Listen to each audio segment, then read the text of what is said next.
Today's video plunges straight into one of the most intense HOA nightmares I've covered yet.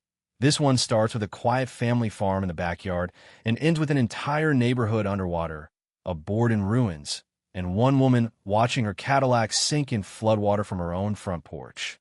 It's the kind of story that begins small, with petty letters about aesthetic violations, but spirals into arson, self-dealing schemes, Federal Clean Water Act violations, and a perfectly timed thunderstorm that delivers justice better than any courtroom ever could. Imagine coming home to the smell of smoke and gasoline hanging in the air.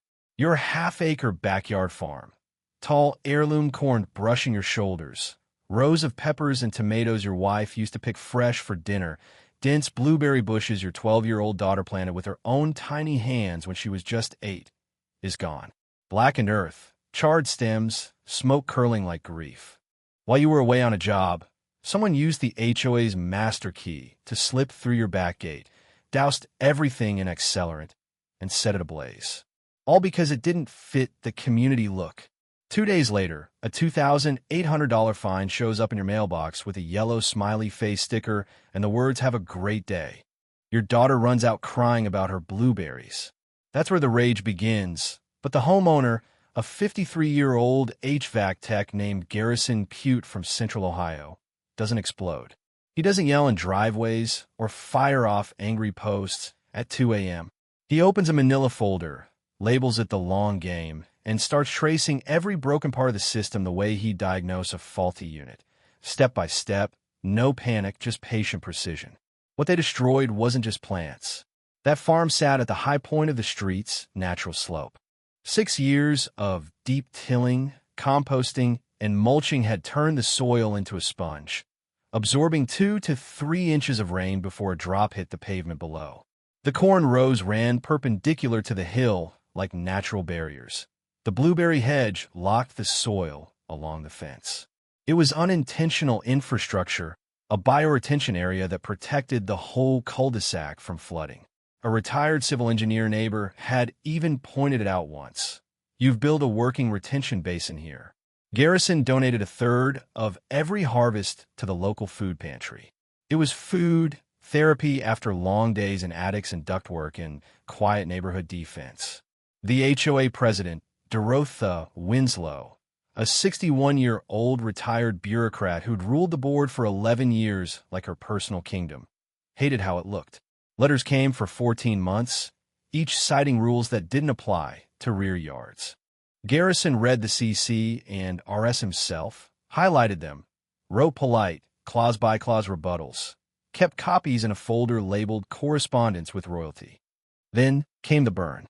3 men in an unmarked truck, gray coveralls, key to the gate, 20-minute job. Neighbors saw it from his window, noted the plate. It traced back to Crestfield Property Solutions, LLC, a company the HOA had paid over $67,000 in maintenance fees in 3 years, while the common areas rotted.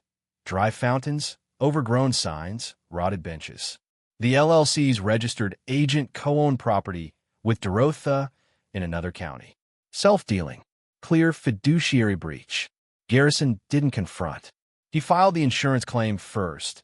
An agricultural writer he'd added years earlier paid out $6,100, more than double the fine. Then the police report for arson under Ohio law. Then he dug. Financial records requested via certified mail, 11 years of tiny font printouts mailed in contempt. Patterns emerged. Attorney Callaway Briggs called it arson, not vandalism. An EPA-level stormwater expert modeled it.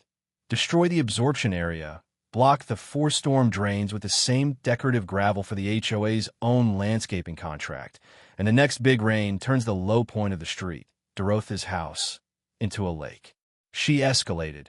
Emergency meeting, retroactive rules banning rear yard agriculture, $500 weekly fines, hand-labeled as copy in red ink, creating perfect evidence of targeted harassment. She sent smear letters calling him a disgruntled resident threatening safety. Neighborhood Facebook blew up when another resident posted the documents. Plate numbers, LLC filings, co-ownership records, side-by-side CCNR comparisons proving the farm was legal. Screenshots spread. Local news got tipped. Garrison waited. The storm watch came. 2, 5 to 3. 5 inches over 4 hours. The model predicted 2 to 4 feet of water at the base loop. He prepped documentation packages, called the station. They'd been following the AG filing. At 2 a.m., the wall of rain hit. By morning, Alderman Court was 3 feet deep in brown water, exactly where predicted. Dorothy's cream Cadillac submerged to the doors. She stood in her doorway in a bathrobe and linen blazer over pajamas, staring. News crew rolling. Stormwater compliance officer on scene with the EPA referral in hand. Devo, the expert, summed it up on camera. Hydrology doesn't care what you call it. The aftermath was swift and merciless. Ohio AG ordered Dorothy to repay $67,000 personally.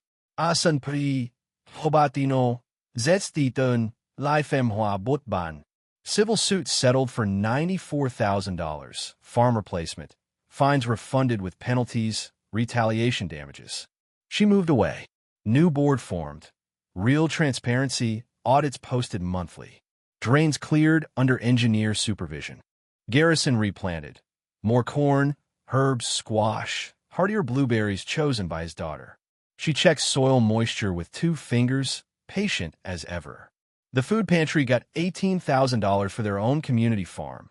Beds she helped design on graph paper. Nobody talks about the blueberries the most.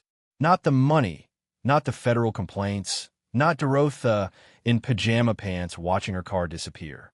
Those bushes her 8-year-old self planted, grinning at every sprout. They burned innocence out of spite. Assumed no one would read the paperwork, push back, or wait for the sky to prove the point. Small powers always bet on silence. Garrison didn't fold. He built the case. And when the rain came, it spoke for him. Bell subscribe for more weekly stories. Chaotic, satisfying, always with that taste of justice. Speech balloon comment. Have you ever paid an HOA fine you weren't sure was even legal, just because fighting felt too hard? Drop your state below. Fleda, Tix, Ka. Warning disclaimer. These are fictionalized narratives inspired by real-life HOA themes, created for entertainment. No real events, names, or people are depicted. Any similarities are coincidental.